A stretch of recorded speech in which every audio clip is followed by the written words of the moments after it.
के कोई के सवारी एली हे यो हाथी के कोई के सवारी एली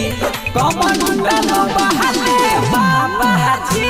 हथौड़ी बहाले बाबा जी पूजा के करू तैयारी जी हाँ पूजा के करू तैयारी जी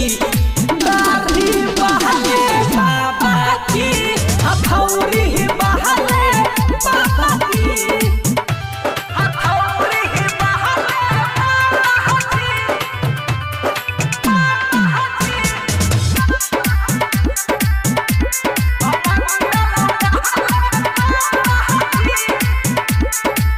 17 सितंबर के शुभ दिन में मिथिला नगर सोर भेलई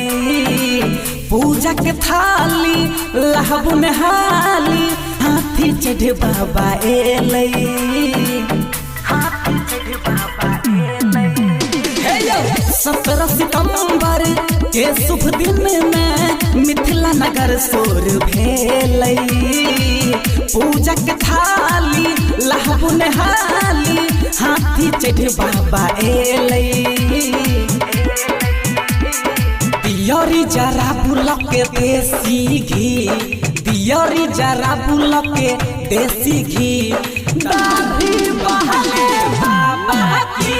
हथौड़ी बहाले बाबा की पूजा के करू तैयारी जी हाथी बहाले बाबा की कमंडल बहाले बाबा की हथौड़ी बहाले बाबा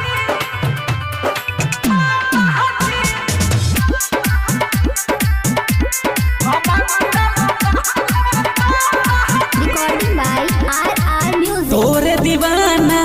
भेल छे जवाना करे छ कलाकारी तोरे कृपा से बाबा विश्वकर्मा चले छै दुनियादारी चले छै दुनियादारी तोरे दीवाना भेल छ जवाना करे छ कलाकारी तोरे कृपा से बाबा विश्वकर्मा चले छै दुनियादारी राइटर राजा के सहारा अही किशन रफ्तार के सहारा अही कमंडल बहाले बाबा जी